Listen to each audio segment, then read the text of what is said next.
Okay, so what I'm going to do is to basically give you some methods to generate transformative ideas. And some of the ideas actually were mentioned in the previous talk, but I will have a few later for this.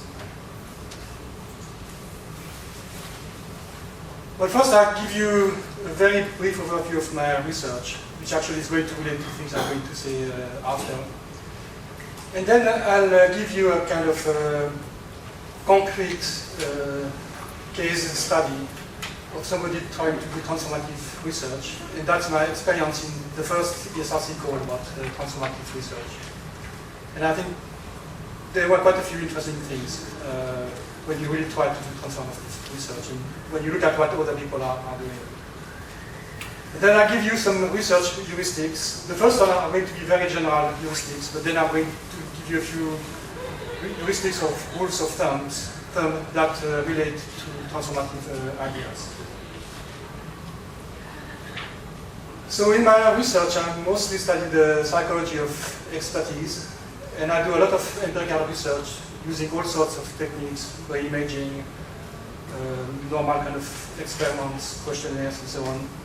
And also I develop a variety of computer models. I also do research in the acquisition of language, where again I do a combination of empirical research and computational modeling. And part of my research is really about developing new techniques for computational modeling. And finally, I have a line of research where I develop methods to basically generate the theories automatically. But it's very hard to come up with the theories. And I was getting lazy and tired, so I thought, well, why not just write computer programs which generate theories for me? And well, that works, at least to some extent. And I'll say more about this last line of research. So about 2 years ago, I heard about the call from the ESRC to basically do transformative research. And in fact, I heard about it fairly late. And I had very little time to write an internal proposal for Liverpool. In fact, I had only 1 weekend to do that. At the same time, I had a stack of proposals that had been rejected in the past, so I could just, in a sense, sample from that. And I had 2 main candidates. The first one was a good topic, but fairly standard research, but had the advantage of having a lot of applications. And the other one was a totally crazy idea. And I decided to go for the crazy idea, which turned out to be, well, a good choice. And of course, the crazy idea is this one, to generate theories automatically. And interestingly, the first proposal for the ESRC was only 2 pages long, which was totally different to anything they had done before. At the same time, it's not that easy to write these 2 pages, because you really had to, well, identify the key idea and have one transformative idea. But in my case, I was very lucky, because this is the transformative idea. So in sense, I have nothing else to say. Well, I managed to write 2 pages on that, but other people did struggle quite a lot, because they didn't have just one idea, they had kind of set of ideas. And that makes writing much harder. And these are the definitions I had, or the other candidates had, about what is transformative. The first one is that this is about research that includes results that will radically change accepted thinking in the social sciences. Now, I think this is a good definition, but at the same time, it's probably too ambitious. And later on, I'll give you examples of the kind of projects that were shortlisted, and very few of them really were able to do that. The second definition is research that may be high risk, but with the possibility of high reward, which is the kind of thing you find very often. If you think about it, it's a bit stupid, because you can have research which is low risk and high reward, which is really what you want. But that wouldn't qualify, so something is a bit wrong with this definition. And the last definition is about research that's going to produce broad base of knowledge and new thinking and insights. And this is, in my view, just a definition of scientific research. So basically, these definitions were not particularly helpful to write the proposal. But anyway, I managed to write something, and obviously the other candidates managed to write something as well. Although there was one big constraint of most ESRC grant applications, which is that you need to address the ESRC priority areas, which at the moment were at a time where economic performance and sustainable growth, influencing behavior and informing interventions in a vibrant and fair society. And for some topics, it's very easy to fit into these priority areas. In my case, well, generating theories, or does this relate to all this? It's not very simple. So I found a very simple idea.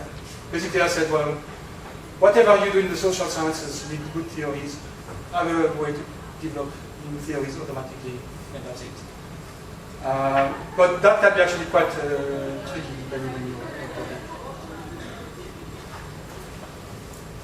So my proposal was shortlisted, and with all the other shortlisted projects, we were invited to a so-called pitch to peers assessment workshop. By the way, the selection was very strict here. I cannot remember the percentage, but many proposals were not shortlisted. And this pitch to peers assessment workshop was probably the worst thing I've done in my life.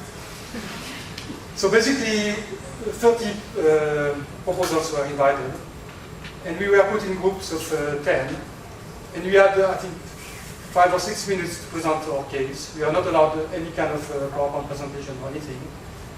And then we had to answer questions for about 15 or 20 minutes. And the point is that we would rate the projects of the other people, which is a very nasty situation. Well, it could have been much nastier. In that case, the chances of success were relatively high. But if the chances had been much lower, then we would have to play some very nasty games. But even with the high chances of success, this was a very awful kind of day. And that lasted the entire day. In fact, we were invited the evening before to have the dinner together, which was interesting. Now, if I look at the kind of topics that were talked about in my group, and there were 10 projects, it's very clear that not every research project would revolutionize the field. And by the way, in a sense, you don't want this, because if every time somebody proposes a new project to change your field, I think your field is in big trouble. You need some kind of stability.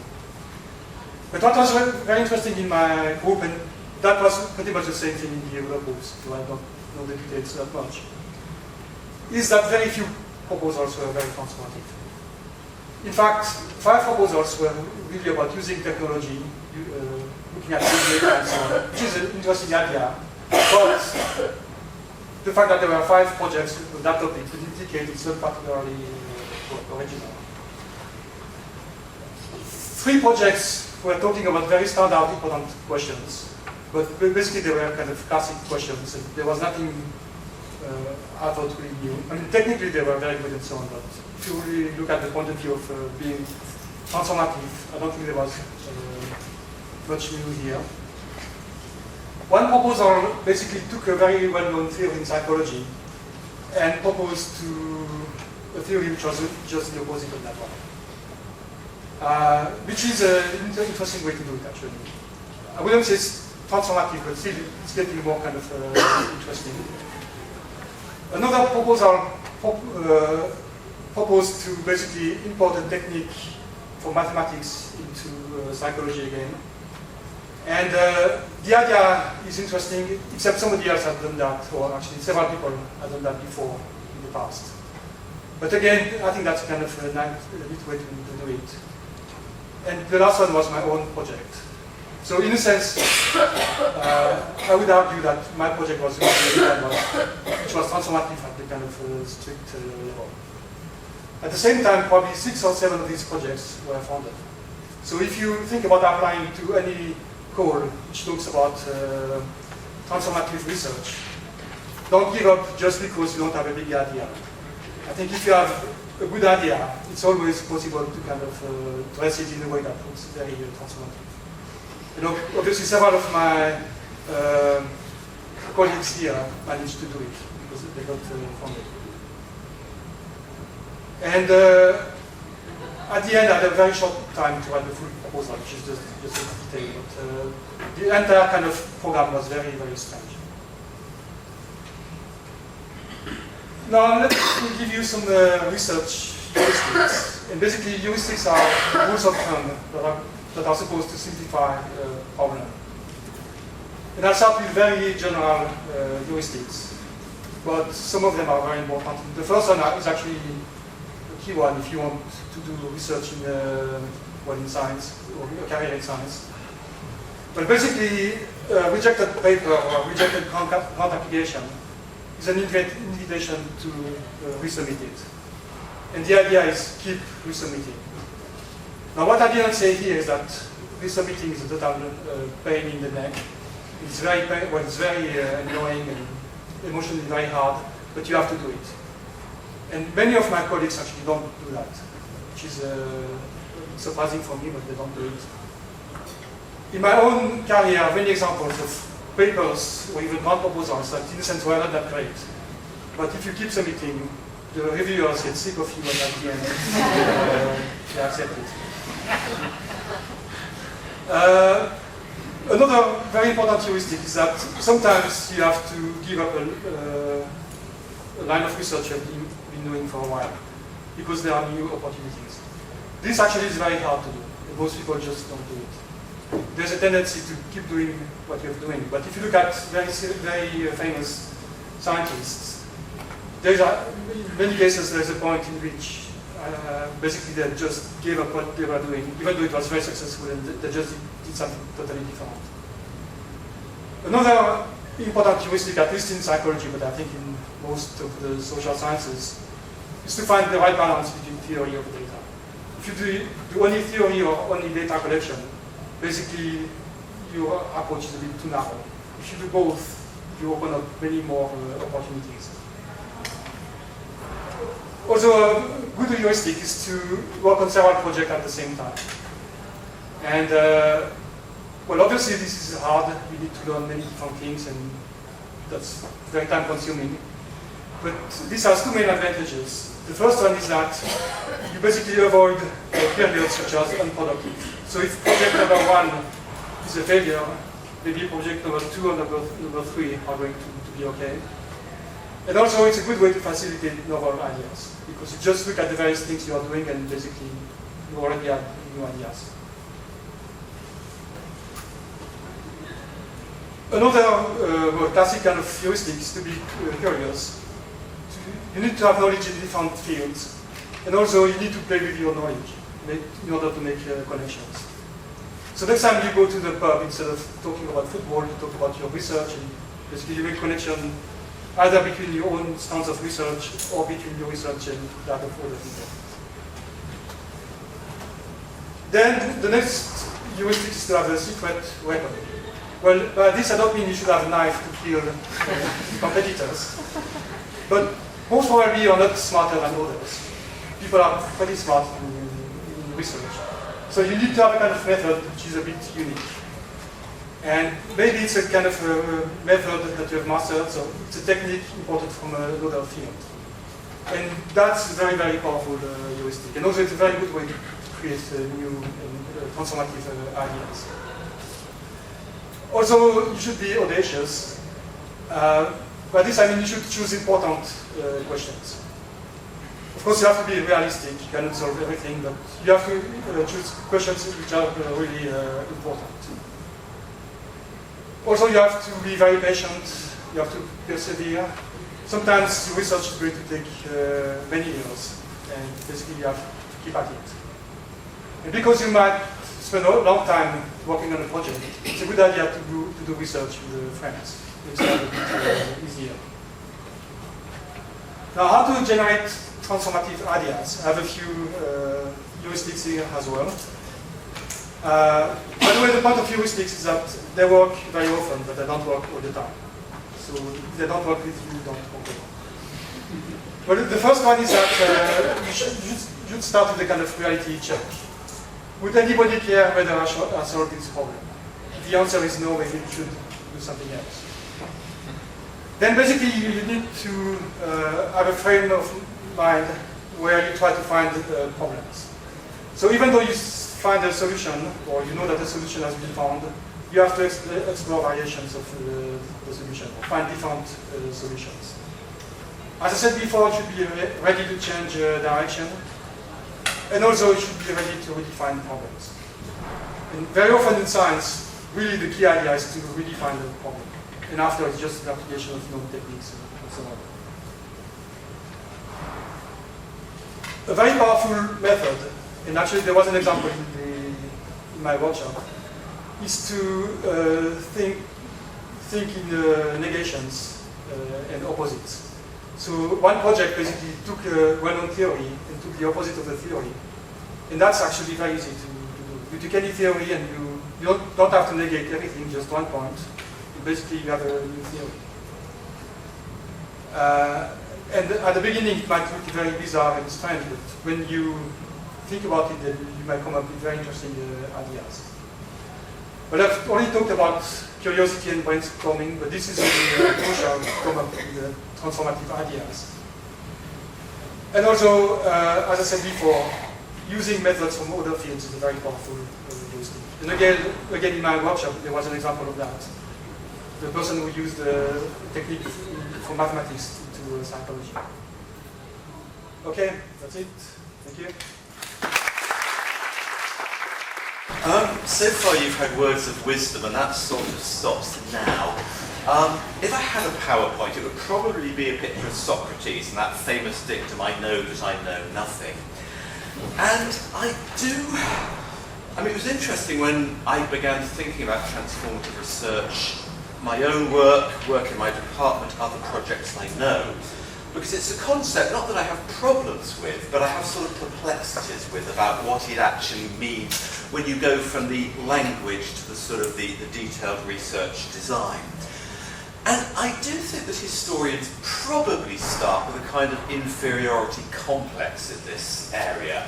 One can imagine a sociologist giving advice on social policy being listened to. You can imagine an economist or an econometrician giving advice and being listened to by government. But although there is a unit based at King's College in London called History and Policy Unit, which diligently produces lots of papers about historical understanding of contemporary problems, I don't think they're very much listened to. And my own experience of occasionally working with, it's usually Foreign Office and diplomats, is that sometimes there's a sense that historians, you're in the past, you have no impact, you probably sit in an archive and write a book. And even if historians don't think that's simply what they do, we sort of deal with that outside perspective of what we do. The way I sort of tried to think about this when I began to think about it is in terms of negatives. I thought of some grant proposals I'd read recently, covering quite a wide variety of sort of topics. And I thought how many of them were what I'd call filling in the blanks. A couple of examples come to mind. I'll just sort of think of it with care so I don't give it away too much. But an example of someone saying, I want to write a book about a particular embassy, and they want to do it because a book about another embassy has been written, and for that a book about another embassy.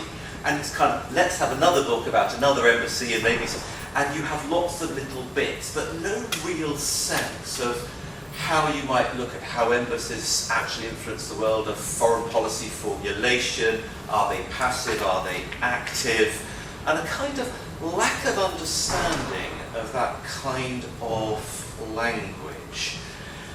And I remember writing my book, very good solid proposal, and I can't remember if it got funding, but I was thinking, well, is it just telling us something we don't know, but do we really need to know it? And I think that raises difficult problems, because there's part of the historian in me thinks, yes, we do.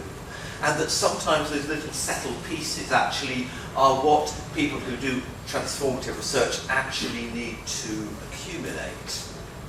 Or another example, this wasn't a funding proposal, this was actually a doctoral proposal, writing a biography of someone in a minister in Baldwin's cabinet in the 1930s, which I knew perfectly well the student had chosen because there wasn't a biography of that person, and therefore I want to fill that particular blank. And when I asked the question, why, they looked a bit vague because it hasn't been done. It's like climbing a mountain because it's there.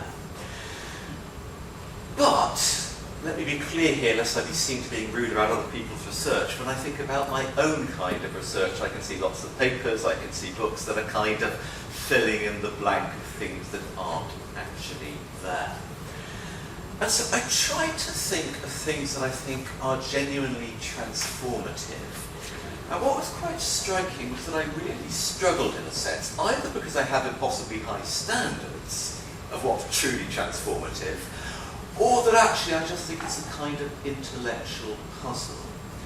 I can think of good lone scholar projects, books, single-authored books that I would say are transformative.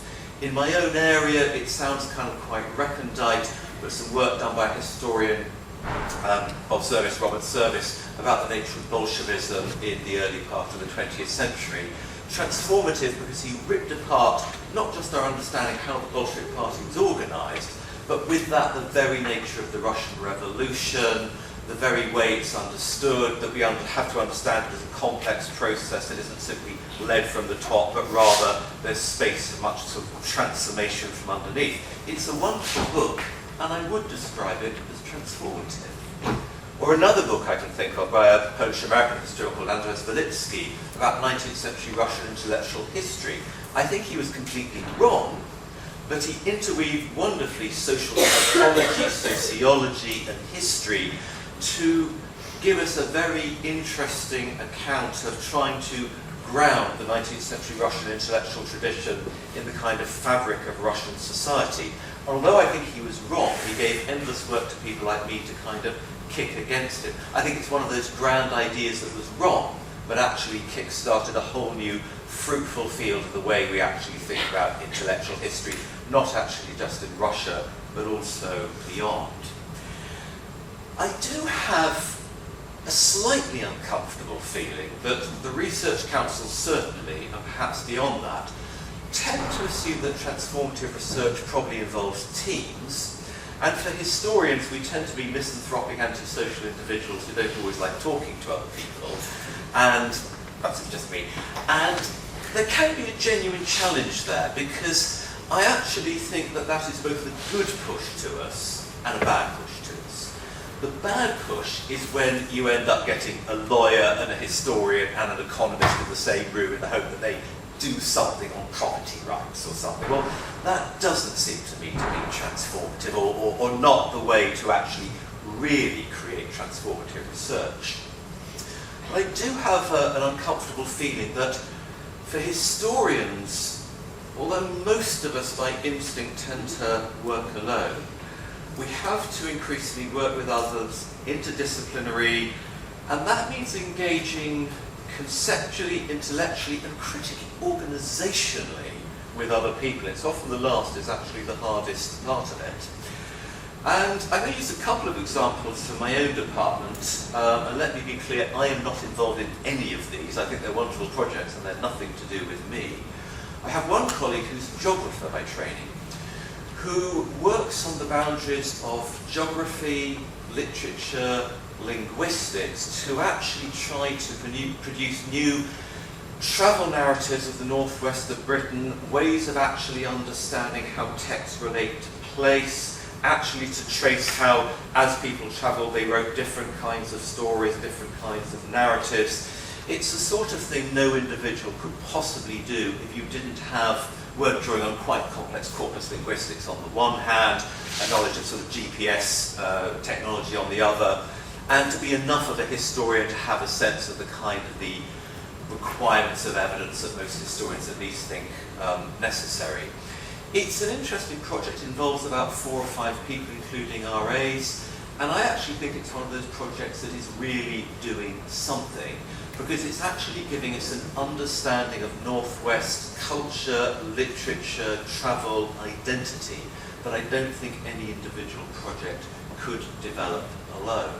And again, in my department, we're very fortunate to have a superb linguistics department at Lancaster. And historians often tap into the expertise of corpus linguistics to actually be able to interrogate texts on a scale that no historian could ever do.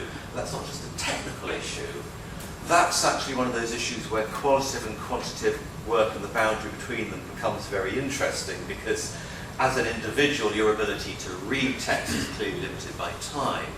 You can use coded texts and search mechanisms to actually identify patterns that you just otherwise couldn't do. Proximity of words, character of language, this kind of thing. And the kind of work I'm seeing coming out of that interface of corpus linguistics, history and literature, I think I would describe as transformative, at least according to the slightly baggy definitions of the term. I think kind of one point, I want to go back to what that sometimes dreaded word impact, which for most of us here is just something that comes with a recent research excellence framework. I was something of a skeptic about impact who's become something of a convert to it. Again, because in my own department I've seen work, and this sounds unlikely, early modern historians working with geographers, working with lawyers, to look at the complex evolution of property rights in common land as it's privatised, as it changes structure, how it informs contemporary land use, these kinds of things, working with the CPD Council for Preservation of Rural England. I would never in a million years have envisaged a kind of project that could bring historians, geographers, lawyers and others together to do something that, again, I would say is more than impact. It is genuinely transformational in the way that it allows contemporary policy to actually work. Now, in the last sort of 2 or 3 minutes, in a sense, I've been pointing to other people's work, and that's a slight embarrassment. I'd like now to bring up a slide and say, and this is my transformative research, and I ain't going to do it. Whether out of a sense of embarrassment, I'm not quite sure. Whether I don't meet my own thresholds, I'm not quite sure. But I do have a sense of what may actually be required. I count my blessings in the sense that I went to university to read mathematics, changed to economics, did a master's in political science. My PhD is sort of in philosophy, and I now work in a history department.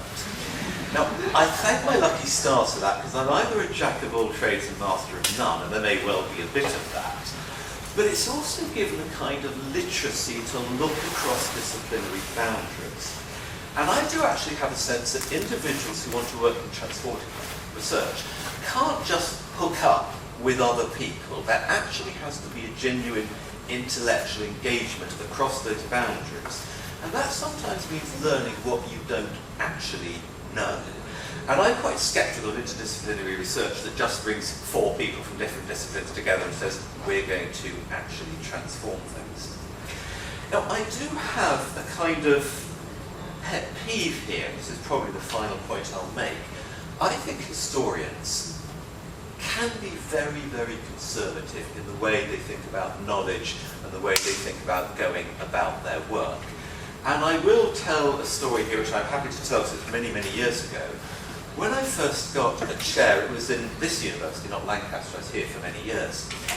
And 12, 13 years ago, whenever it was, I spoke afterwards to my, I think it was the dean, she was then, who'd been on the panel, I got it.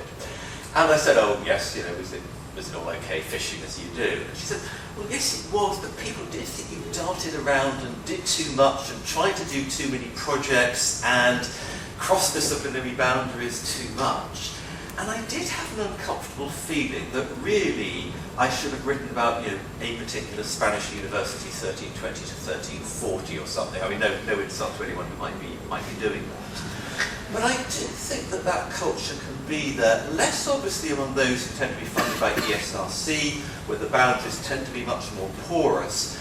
But even there, it can actually be an issue. So almost as practical careers advice for those of you thinking in terms of transformative research, have a very good way of articulating it in terms of conventional disciplinary boundaries and how you're challenging them and pushing them. Because I do actually think that transformative research can run the danger of actually alienating. It can be seen almost as a buzzword, and that when it comes down to that, you actually, be it sort of tenure panels, appointment panels, getting into journals or whatever, that actually it can be not a handicap, but it requires you to actually be very clear about what you are doing. So to conclude that, what I've tried to do is sound both a note of skepticism perhaps, but also a positive note, that transformative research is real, but there's a danger in trying to produce a watered down, let's nod to the idea and hope that it actually passes muster. Because the truth is, I don't think it usually does. It requires a more genuine personal willingness to, yes, take risks, cross boundaries, think about new ways of working. And that can be frustrating, it can be time consuming, or it can genuinely be illuminating. So I'll leave it at that. Right then, well, first of all, let me just say that I feel that what you're about to hear is a sort of low-rent, untheorised, casual version of Fernand's presentation, which I greatly enjoyed and thought had lots of things to it. Thank you very much for that. Mine, sadly, not quite like that. I'll just quickly flood the computer before I let me just say why it's not like that. I'm a professor of political economy, but I'm also the Associate Dean for External Relations and Enterprise, and I spend most of my time being an Associate Dean, not being a professor. In fact, I was employed 10 years ago as a research professor by Lancaster University, and for the last 9 years I've been in senior management. Interesting use of my skills, there we go. Nevertheless, Michael asked me to come along and say something about transformative social science. I have absolutely no idea what that might be. So what I'm going to do is I'm going to tell you what I do. And if that's transformative social science, then you'll see why an agent-centred approach based on a rather solipsistic notion of my own endeavours might be interesting. Or conversely, if you think it's rubbish, tune out, tweet, do what you need. So, let's start. Who knows who that is? Anybody? London Calling, isn't it? Yeah, it's London. Do you know who it is? Anybody? Usually people say it's Joe Strummer. It's not. It's Paul Simon, the bassist. I just thought I'd ask. So, first of all, one of the things I stress in my own work, in both in my research and also when I teach, is essentially a sort of notion of pragmatism, plurality, and serendipity. And the reason for that, and there's a biographical reason for that, I came to academia quite late. I left school with one A level, a B in economics. My parents were running a business at home. I couldn't understand why anybody would have any difficulty with economics, but nevertheless, most people did, it seemed. I did my first degree at the Open University, and I only got my doctorate when I was 37. But what's interesting about that, of course, is I wouldn't get into Lancaster University if I was coming to apply now with my 1A level and my 5 O levels. So, straight away, I look at things perhaps a little differently. I also ran my parents' business for some years. Everything I learned about business, advanced economics, what I learned in the 3 years that I was trying to avoid the bailiffs talking to us and trying to ensure that the business carried on going and moved away from the bankruptcy that my father, in his idiocy, would allow us to approach. So, I'm always very pragmatic. I'm always looking for what works. That's the pragmatism part of it. The pluralistic part of it is I don't come from a disciplinary background. Like Michael, I've done work in a lot of fields over the years. My original degree with the Open University was a cross between history and international relations.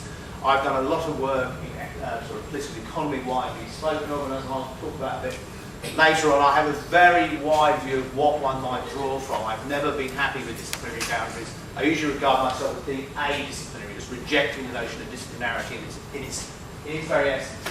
But also, I think serendipity is very important. I think Fernand said, keep your eyes out, talk to different people.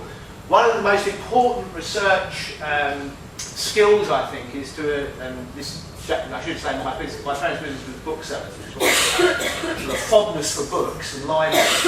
I've got some of my best insights and sort of new approaches to things I want to do, or new avenues to work on, just by walking through the library and almost randomly picking up books that look like they might be interesting. I think you should never limit yourself to what you see, but allow serendipity, luck, to take its role. So that's sort of where I'm coming from. So, and you'll start seeing why I do this, but these are my sort of the books that were most influential on me.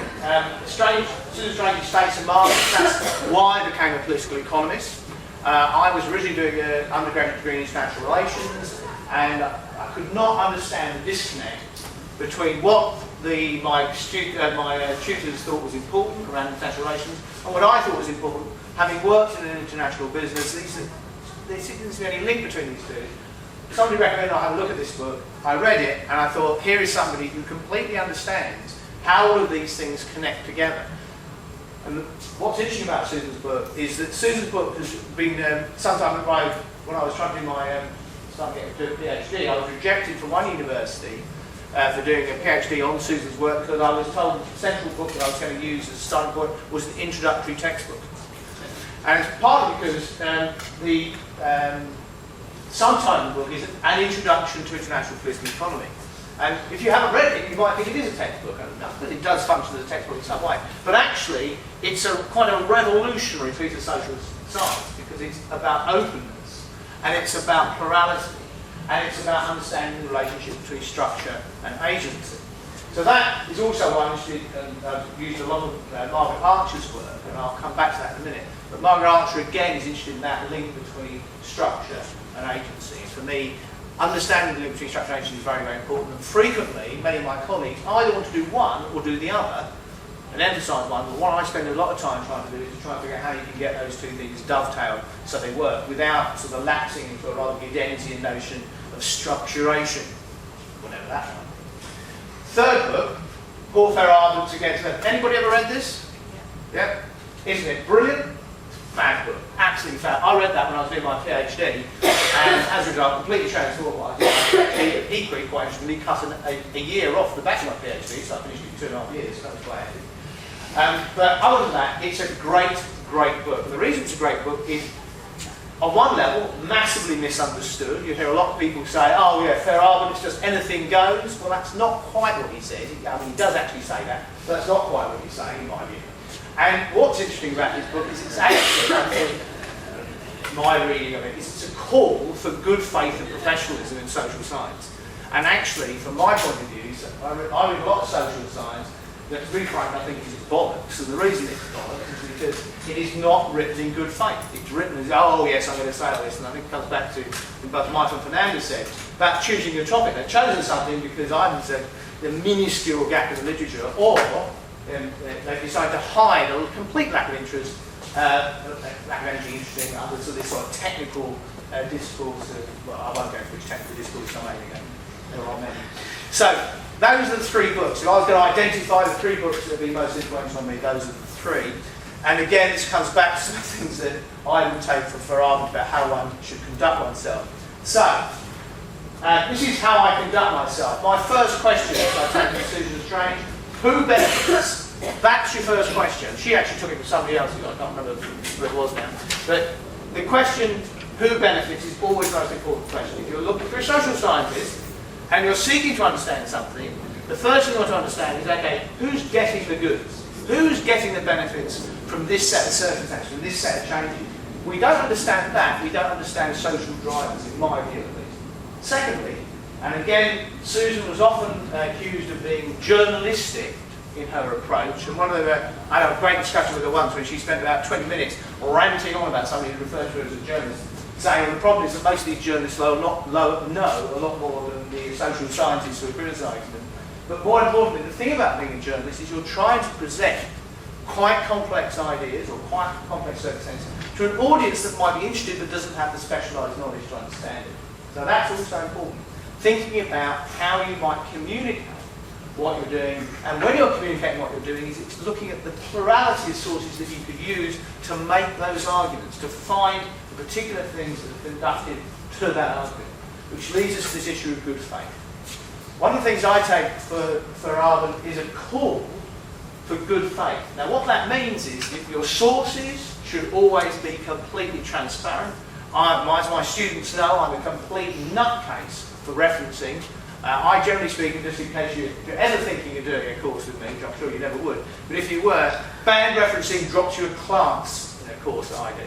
I really get very, very annoyed about it. Not because I think referencing itself is a technical thing that needs to be done, but because it's about revealing where your commitments are and how you get to where you're going with those arguments. So the thing about a good faith argument is it should be open, it should be transparent, it shouldn't be hidden behind specialised language. It should be easy to follow, and most importantly, from my point of view again, complex ideas do not require complex or new language. Frequently, the utilisation of specialised terminology is hiding a lack of innovation and transformation, not revealing it. That leads me, of course, I'll skip past serendipity just for a second, to clarity and simplicity of expression. Again, I take this from Fernand, I take it from Susan, she did it in her own practice, and even Margaret Archer's work is pretty easy to understand, I think. Clarity indicates to me clarity of thought. There is nothing worse than reading a book or reading an article where you can't understand quite what the author is getting at. For me, perhaps this is arrogance, if I can't understand what an author is getting at, the problem isn't with me, it's with them. So I would definitely say, if you want to transform anybody's ideas about social science, anybody's ideas about the subject you're writing about, you need to be able to clearly and compellingly indicate what it is that you're trying to say. Why is serendipity important? Well, I think both Fernand and Michael have already said this, but serendipity is important because actually making interesting links is not a case of necessarily planning. The most interesting things that you're going to find out are found out by accident, because by planning, you're going down the route that you already know. It's the very notion of being open to those areas of social science, humanities, law, the sciences, to make that distinction, history, whatever. Whatever you happen to be looking, always be thinking, how does this possibly impact on what I want to do in my argument? How does that help me progress the argument that I want to make about the things I'm interested in? So how does this play out? This is my most recent book, The Rule of Law, The Common Sense of Global Politics. I think it was either Michael or Fernand, one of you two, said something about, I think it was you, Fernand, said about changing subjects after a time. So I spent 15 years writing about intellectual property rights, did my doctorate on that. About 4 years ago, I decided I was never going to write on it again. Bored shitless. Couldn't believe it. I've written about 5 or 6 books on it. I've written, I don't know, 60 journal articles on it. I had nothing more to say. And at that point, there are 2 ways you can go with your academic career. You can carry on saying what you've been saying for the longest time, just applying it to new cases. And there are people who do that, who shall remain nameless. Or you can actually say, no, I'm going to do something different. So I took one very small thing from my IPR's research, one thing that I was really quite perplexed about, and I built an entirely new set of research questions out of that. The thing I was perplexed about was that I spent quite a lot of time working with NGOs and advocacy groups around various aspects of intellectual property. One of those things is traditional knowledge. And what was interesting about the arguments around traditional knowledge to me was that on both sides of the argument, you can imagine there's one argument saying, it's all absolutely appalling, there being all these indigenous knowledge being ripped off, and the other side is saying, no, we need to use it for new ideas. What was interesting was that both sides were saying that intellectual property was the answer. And I thought, well, hold on a second, this is all a bit weird. If both sides are saying intellectual property is the answer, they must share some conception about society underneath their political differences. And it seemed to me that the thing they understood was that the law itself was, in its sort of technical consideration, that could be deployed without politics or depoliticised. And so what this book is about is why that's wrong. The rule of law is actually highly politicised. I spent a lot of time in this book cutting through that in lots and lots of different ways. So how do I do that book? Is that I was forced by NWDTC and other publishers, I didn't want to do it, but I was forced to write a methodology chapter. Really, really annoyed me. At the beginning of the methodology chapter, it said something like, if you don't want to read this, that's absolutely fine. It's a bit like opening the bonnet and looking into the car. You don't really need to do it. Just read the book and understand financially what I want to do. But the three elements that I was forced to sort of tease out, if you wish, in that methodology chapter were, first of all, this thing about knowledge structure and power. So the knowledge structure in Strategy's work is the idea that there is a social structure of power around how we understand things. And actually that's what I work with a lot. The thing that I'm interested in about that is that the agenda of problems, how things are made into particular hierarchies of concern, is a very powerful way of affecting debate. So you can rule things in and out of the actual discussion. So again, discussion about A, B and C, but F, G and H might be ruled out or rendered as nonsensical. For me, the argument about rendering things as nonsensical is a highly political argument. So I use a lot of Stuart Sousa's ideas and I refract those through various other things like Stephen Luke's and others who talk about structure and power. But the key thing is to understand those structures as being reproduced by the agents. I'll come back to the agents in a second. But it's that notion of structures never being fixed, but rather in some way being socially reproduced by the work of agents. And that is important if you're talking about transformation, because understanding that rather intricate and complex relationship between agent and structure allows us to understand both how things stay the same, so moves towards conservatism in society, but also how opportunities for change both emerge and are prosecuted. And that's where, for me, Margaret Archer's work is incredibly important.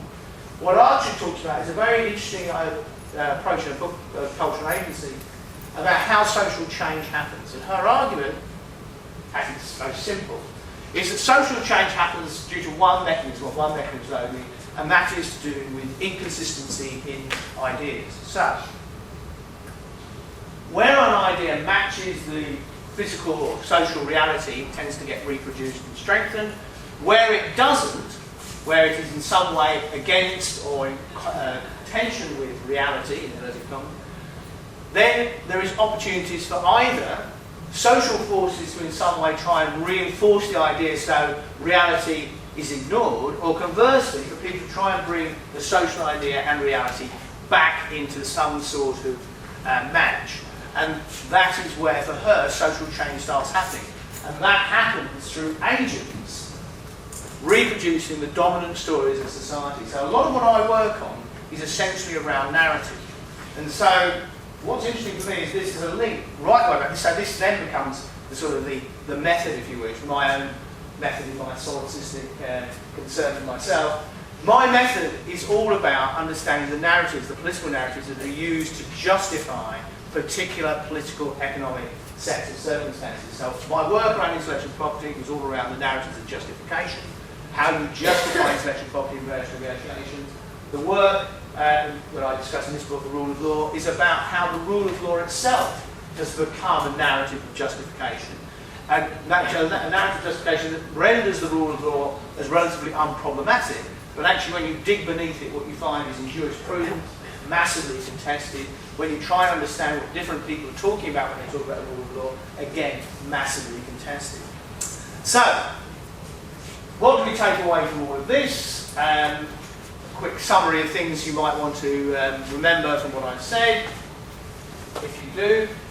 First, pluralism for me is very, very important. You shouldn't limit yourself to one discipline, you shouldn't limit yourself to one sort of data, one sort of approach. You should be as open as possible, but you should deploy all of those elements in good faith. You shouldn't try and hide where you've got things. You should be completely transparent and open about how you will operationalise what you've read, how you've brought in particular influences. That leads me to then say history is profoundly important. I think it's massively important to understand how we've got here, but that isn't to say that how we've got here is therefore determines where we're going. I wouldn't go that far, but history itself is important. I talk, as I said, a lot about structures and agents, and I also am very interested in the stories we tell ourselves. It seems to me as socially acting agents, we are always telling our stories, telling ourselves stories about how we act. So to understand how those narratives are constructed helps us to understand what it is we're actually doing. And finally, though I've not mentioned it yet, but I'm now going to mention it as my last point, reject dogmatism. Reject anybody who tells you that there is one discipline and that discipline tells you you must do A, B and C and you must reject everything else. Anybody who is dogmatic is not acting in good faith. They are acting in a way that is attempting to hide what you need to do from you. I shall stop there.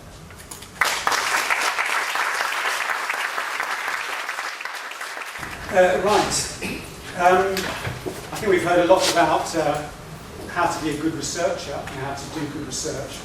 I'm not sure we've heard so much about transformation, really, actually, because transformative research, I think, is extremely difficult to achieve. Probably mainly happens partly by serendipity and accident, and you can only tell it's happened, a good time after it's happened, partly because of the time frames that Michael was talking about. So in my case, it's not any different. I make no claim that this project I'm going to talk about was transformative, set out to be transformative, or had any transformative effects. But I said this to Michael, he said, don't worry about that, it'll all come out in the wash. But he said that transformation also, one of the elements of transformative research is communicating and engaging with others through research, impact and knowledge exchange. So what I'm going to talk about is the way that we, our research team, which is there, communicated with and exchanged ideas with geneticists in Latin America, which was a practice genetic research that we were studying. So, what I'm going to do is tell you a story, really, not about the whole project, but about that one particular aspect, which was our communication with some of these geneticists, and what happened when we tried to talk across disciplinary boundaries, which were disciplinary boundaries between social science and genetics, but also were, as it turned out, boundaries of power and authority, about who had the right to study who had the right or the authority to make pronouncements about reality. So it's not unusual for social scientists, especially anthropologists, to produce accounts of social contexts which are at odds with the accounts produced by people living in those contexts. That's part of what we do as social scientists, is to say things that aren't totally obvious to the people living in those situations, which they might find disturbing or wrong or unfair. And that's particularly the case with anthropologists, because anthropologists often study contexts that are sort of unfamiliar to them or to the audiences that read their work. So it's very easy to produce an account that's somehow different from the account of the people you're looking at. In this case, however, we were studying scientists.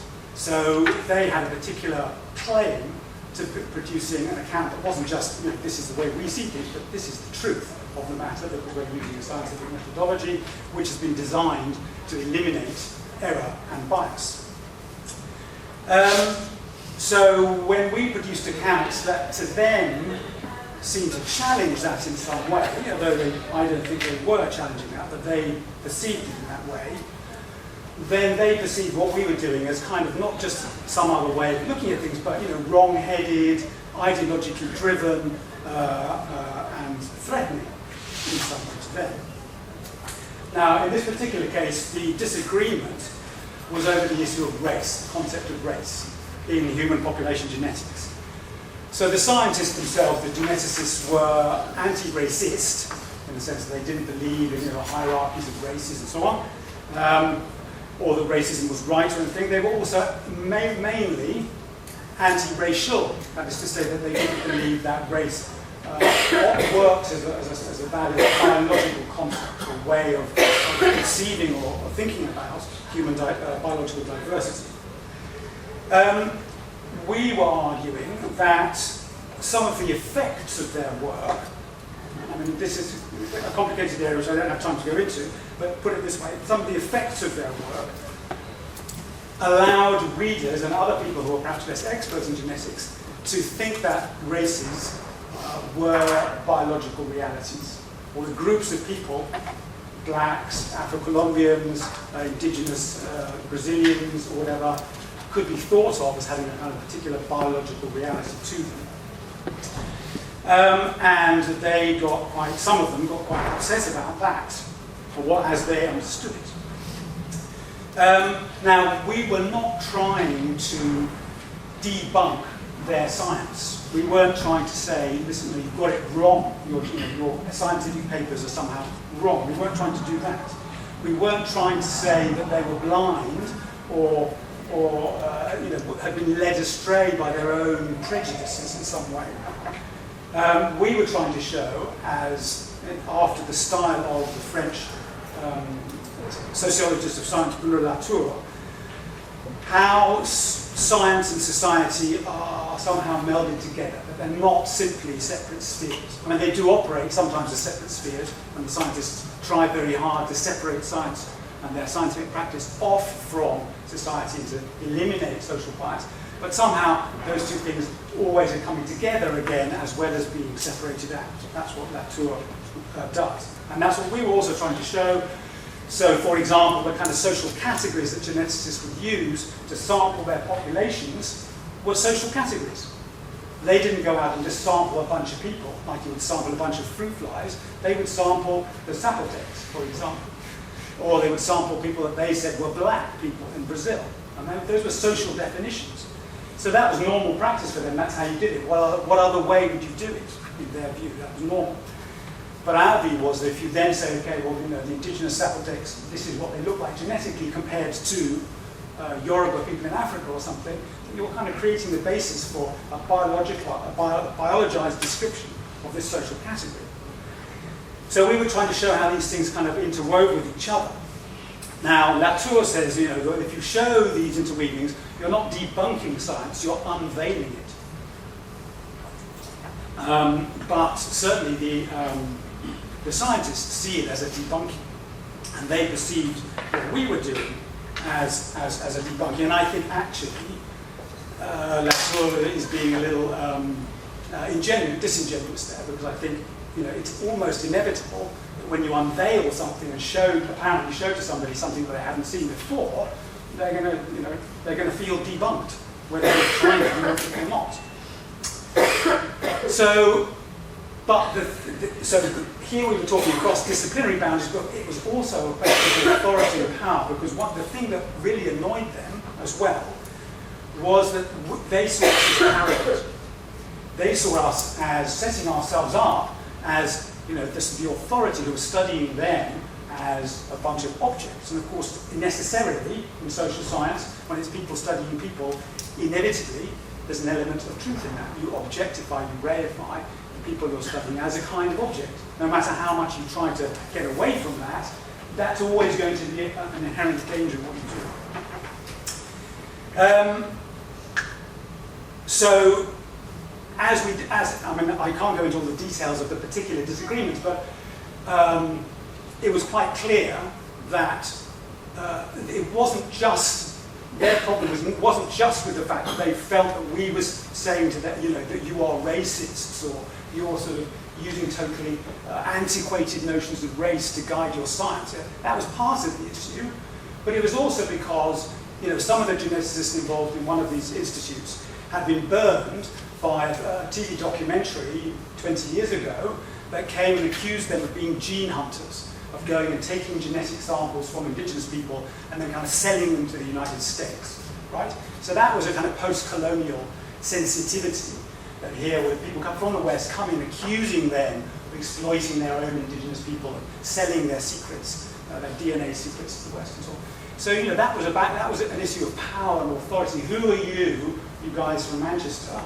Although actually most of our researchers were Latin Americans, to come and tell us what we're doing and what we're doing wrong. So there was a very strong sense of post-colonial sensibility in there. And again, another disagreement revolved around the fact that we gave a presentation in Mexico where we invited the geneticists along, and a couple of them there sort of took notes on what we were saying and then reported back to their boss, who was running a big project actually out of London, a Colombian geneticist. And the whole thing sort of got blown out of proportion. They said that they were ridiculing us, they were laughing at us, was what the impression was given. I don't think we were, but that was the impression that was given, and that was again all bound up in these kinds of, who are you to tell us what to do? So the point was that the intellectual argument about race and should you use it or not and how is it being or not being reproduced in genetic practice got bound up in these more complicated post-colonial issues about authority and who had the right to study whom, if you like. They were saying, well, we're intelligent too. We don't need you guys to come and tell us about what we might be doing wrong. We can see where we're going wrong.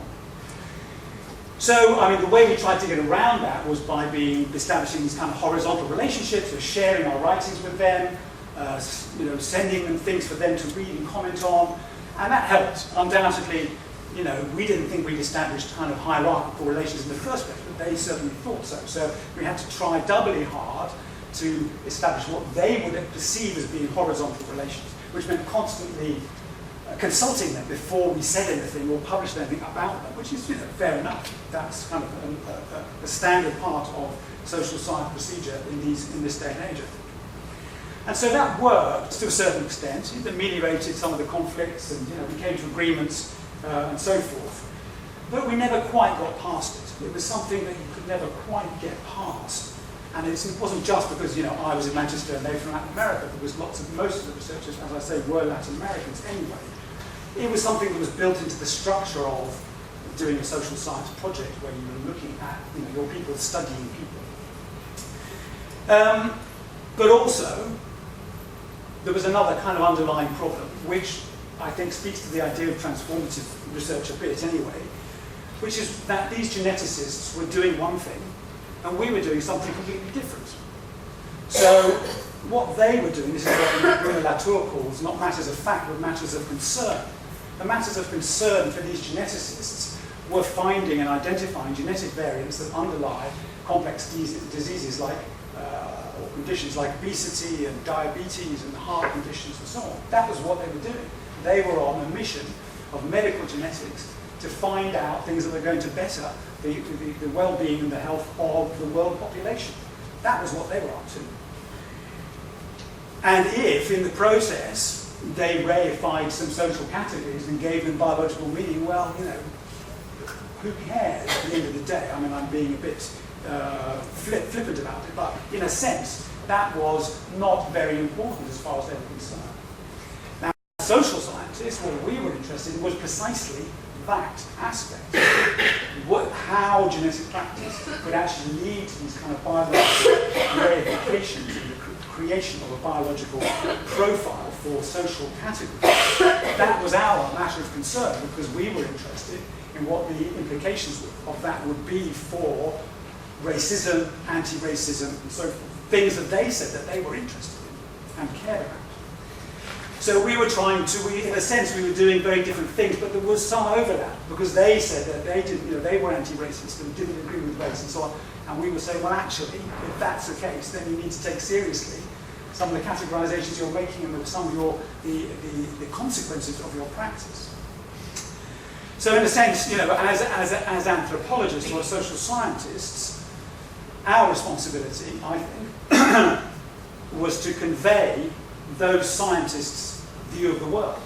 Not to just debunk it or unveil it or whatever, but to really convey what they saw as important and how they saw it was legitimate to achieve their ends. And as well as showing some of what I would say were the unforeseen consequences of their actions. And we as social scientists, and they, I think, as natural scientists, have to live with the fact that there's always going to be a kind of critical dissonance between their vision of what they're doing and our vision of what they're doing. We just have to live with that, and that may be perceived as a threat or a debunking. But we can't necessarily get completely past that, despite how much dialogue we establish between these different disciplines and across these boundaries of power and authority. You must have had enough by now. I'm not last in line because I'm least important, because like an organiser speaking alphabetically, but when you've been a Walklate for as long as I have, you're used to being pretty much last in line. What I'm going to talk about, actually, in some respects, touches on, inevitably, I think, on a range of different things that some of the other speakers have have already spoken about. And in some respects, I'm going to go back to basics. I'm going to go back to basics and start with the kinds of questions that Michael asked us to think about, and actually to try and kind of unveil what transformative research might be. And looking at it from my perspective, having been a social scientist for quite some time now, and having started my career in the late 1960s, very impassioned by Marx and George Herbert Mead. Now, somebody can have a conversation with me about how you fit those two together. But I was particularly impressed by the idea that agents did matter, and that in any set of social circumstances, people can always behave otherwise. I actually think that's absolutely wonderful about human beings. You can have all sorts of social expectations, you like rules, regulations, but you don't have to follow them. And people don't. And that's what makes things change. And that actually, I think, is in a sense, in part, what transformative research is about. So, coming to talk about transformative research, I just think of it as it's another buzzword. It's a buzzword that's become popular with the funding foundations. It can be interpreted as being pioneering, novel, radically change accepted thinking. It can be high risk. All of those words are taken from the ESLC website. It can be frontier research. The European Science Foundation talks about frontier research, not transformative research, but it's talking about the same sort of stuff. And it can be innovative, it can be risky. And I read an article in thinking about this presentation by a chap called Sen, and the reference is on the last slide, so if anybody wants to read it, you can look at it. It's a term in pursuit of a concept that's only known retrospectively, which kind of captures a lot of what everybody said to you this afternoon, that, you know, we're kind of, almost feeling our way in the dark about what does this actually mean. And in a sense, how do we actually demonstrate research handles that this is the kind of thing that we do when it takes a long time to actually provide the evidence to that. So in a sense, I was already rather convinced by the view that it's about economic competitiveness before I actually read the Sen article. It's how to stay on the edge.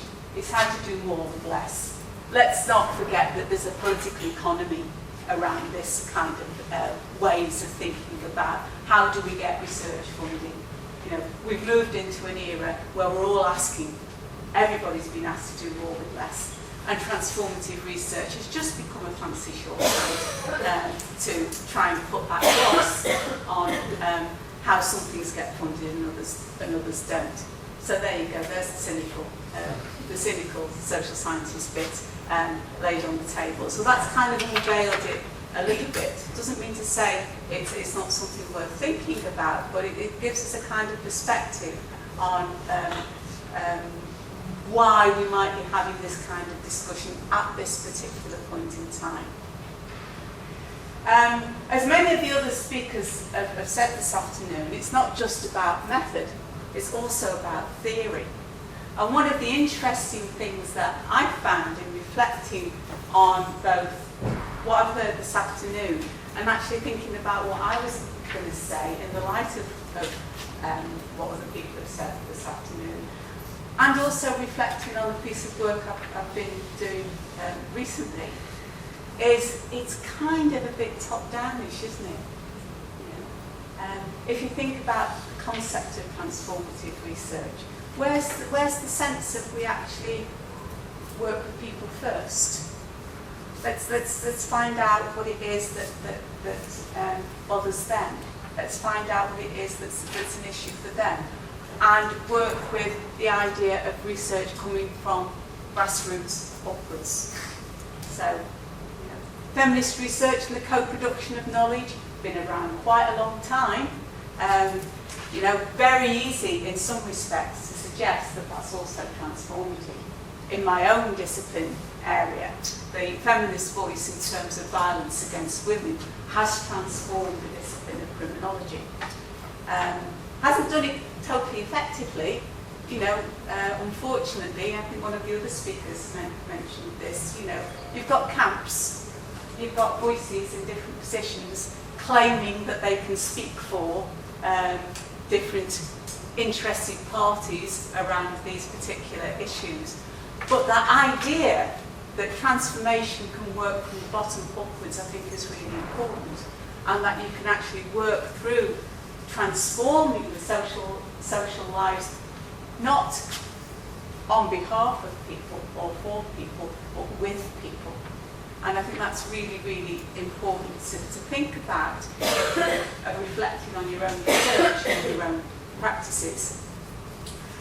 And rather like one of the early speakers, I too put in a bid for a transformative research proposal the last time the SRC did the call. Unfortunately, mine with Jackie Wheatcroft in psychology didn't even get past the institutional approval stage, although we got a nice letter saying it did have transformative potential. And I just thought I'd use that as an example of something that is really, I'm not going to labour it particularly, but it was really left field. It was really outside, from two people who had been inside the box and were thinking outside the box, but clearly, you know, missed the mark as far as the internal selection committee were concerned. We've been doing some work on false allegations of rape. We got some money through the Security and Conflict Initiative within the university, who actually, you know, took some prodding to actually get them to think that security and conflict didn't just mean international relations, you know, that it actually was broader than that, and that, you know, security could just mean ontological security. Who do you feel safe with standing by the photocopier? You know, they can be as fundamental as that. So we got a small amount of money to do some literature research to try and explore one of those sorts of just kind of hypothetical feelings that I have, that false allegations of rape were being given a high profile in the media. And it appeared from media reporting that women who had been found to have made a false allegation were being taken to court in a more proactive way. And in other words, there was something changing here in terms of patterns of dealing with this as a phenomenon.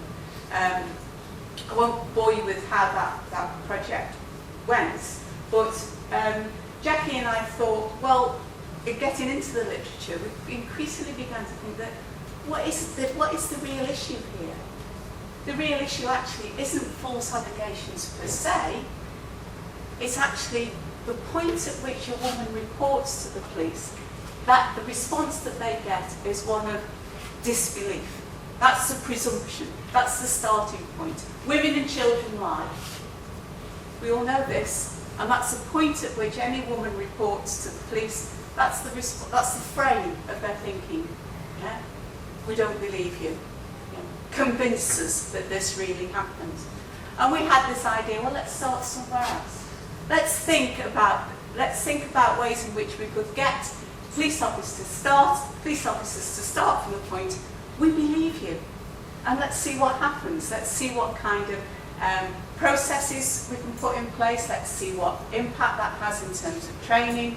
Let's look at the problem from a different angle. So it had transformative potential. It was very risky. It certainly was, in our view, a high-risk, high-reward project. So the university didn't think so. And interestingly, I mean, we have recently published an article around this particular issue. Interestingly, not many of our academic colleagues thought it was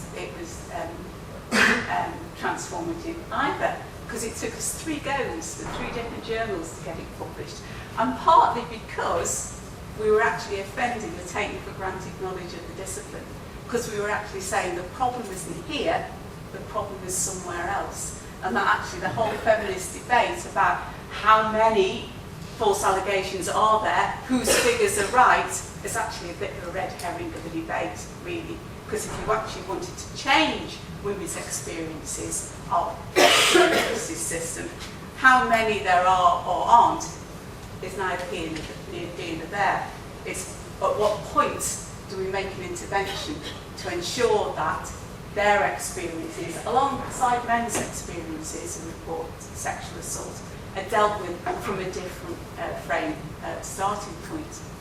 So, it was, as I say, it was certainly ambitious and creative and would have had impact, but we didn't get very far with it. But we might try again, going back to recycling proposals.